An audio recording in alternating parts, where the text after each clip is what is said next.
क्या बताएंगे, आप दिल्ली से आए हैं? अरे दिल्ली आपलं सगळ्यांना माहीत आहे की प्राईम मिनिस्टर चीनची स्वेरिंग होती, सगळे मंत्रिमंडळचा शपथविधी झाला आहे, तर त्याकरिता आपण गेलो होतो आणि भारतीय जनता पार्टीची कार्यकर्ता म्हणून मी आहे, तर त्याकरिता गेली होती. कशा पद्धतीने पुढील वाटचाल असणार आहे? तुम्हाला हायकमांड म्हणजे दिल्लीवरून बोलावणंही आलं होतं अशी माहिती आमच्याकडे मिळते आहे. काय चर्चा झाली? अमित शहांची भेट झाली का? काय मला असं, मी तुम्हाला एवढंच सांगू शकते की दिल्लीमध्ये मी गेल्या 5 वर्ष ज्या पद्धतीने काम केलं आहे, मला वाटते की दिल्लीमध्ये जाणं हा काही नवल नाही आहे आणि दिल्ली आताही नाही, नंतरही सुद्धा आम्ही जाणार येणार राहणारच आमचं. पण आमच्यासाठी महत्त्वाचं आहे की हारूनही आम्ही जिंकलो आहे, की आमच्या देशाचे प्रधानमंत्रींनी शपथ घेतली आहे. मी जरी हारली पण आम्ही आणि आमची भावना तिथे जेव्हा मोदीजी शपथ घेत होते ते आम्ही जिंकलोच आहे. तुम्हाला आता राज्यात काम करायला आवडेल की दिल्लीत राज्यसभेत वगैरे? हे पहा, मी ज्या पद्धतीने माझ्या क्षेत्रासाठी काम केलं, 2019मध्ये माझ्या लोकांनी मला ॲज ए निर्दलीय इंडिपेंडंट पार्लमेंटला रिप्रेझेंट करण्यासाठी पाठवलं.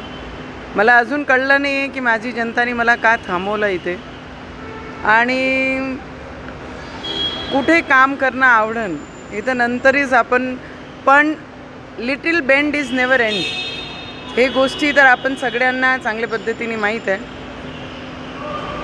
ते एंड नाही आहे. पण तुम्हाला जनतेने थांबवलं की कार्यकर्त्यांनी थांबवलं की तुम्हाला महायुतीच्या नेत्यांनी थांबवलं?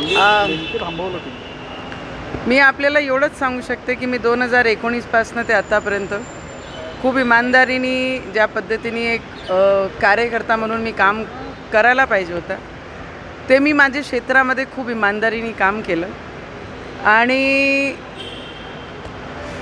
खूप लढलो. छत्रपती शिवाजी महाराजांचं वाक्य असते, लढणारा व्यक्ती मागे फिरून कधी पाहत नाही, तो पुढे जात असतात. वहिनी, राज्यसभेत तुमची वर्णी लागेल अशी देखील चर्चा का टिकते? दादा, मी जास्त पुढच्या काही भविष्याचा विचार करत नाही. आज जसे भारतीय जनता पार्टीची एक कार्यकर्ता म्हणून मी माझ्या क्षेत्राचे आजूबाजू जेवढेही जिल्हे आहेत, येणाऱ्या काळामध्ये कशा पद्धतीने आमच्या नेत्यांसोबत सगळ्यांसोबत बोलून पुढची वाटचाल आपण कशी केली पाहिजे त्याच्यासाठी तयारी करू. हायकमांडचं काही कमिटमेंट निवडणुकीमध्ये पंतप्रधान नरेंद्र मोदींनी मुस्लिम आरक्षण रद्द केलं. तेलंगणामध्ये सरकार स्थापन झालं आहे, आता एनडीएचं त्या ठिकाणी मुस्लिम आरक्षण देण्यात आले आणि महाराष्ट्रामध्ये अजित पवारांचं समर्थन आहे त्यामुळे. तुम्ही कसं पाहताय मुस्लिम आरक्षण?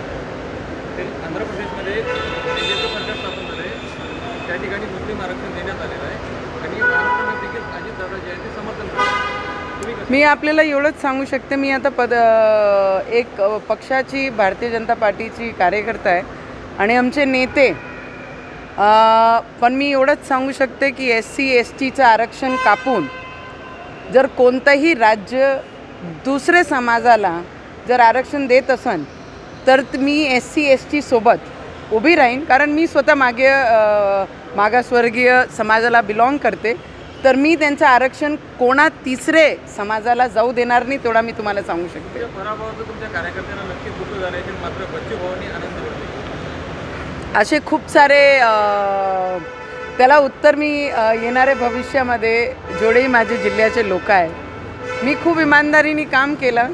काही लोक मैदान जिंकण्यासाठी येतात, काही लोक दुसऱ्यांचा पराभव करण्यासाठी मैदानात येतात, त्याच्यात दोन्ही अंतर आहे. मी छत्रपती शिवाजी महाराजांचे विचारावर चालणारी आहे, जिंकून मैदान दुसऱ्याला लाभ कशा द्यायचा त्या विचाराने चालते. हायकमांडला या सगळ्या बाबतीत तुम्ही काही सांगितलेलं आहे का? कारण ज्या मला वाटते की आमचे पक्षाचे जेवढेही मोठे नेते आहेत त्यांना प्रत्येक गोष्टीची जाण आहे आणि त्यांच्यासोबत बोलत असताना त्यांना हे सुद्धा माहीत आहे की काय घडलं, कसं घडलं म्हणून. तर आम्हाला जास्त कार्यकर्त्यांना सांगायची गरज पडत नाही. आमचे नेते तेवढं सक्षम आहे कि प्रत्येक कार्यकर्ता जान ते ठेवता है. दिल्ली में गए थे आप, हमें हाईकमांड के लोगों से मिला, तो कुछ मार्गदर्शन मिला या कुछ? मुझे लगता है हमारी खुशी का अंत नहीं था.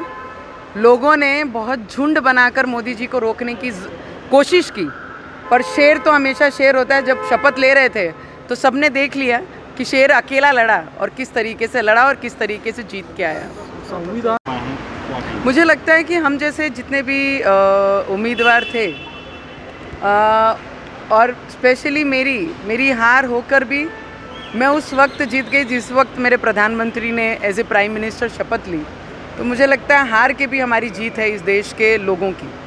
क्या कहेंगे, राज्य में काम करना चाहेंगे या वापस? मैं आपको इतना ही बता सकती हूँ कि एक वाक्य बहुत अच्छा है, little bend is never end, और वही पद्धत से मैं आगे मेरे जीवन में काम करती रहूँगी।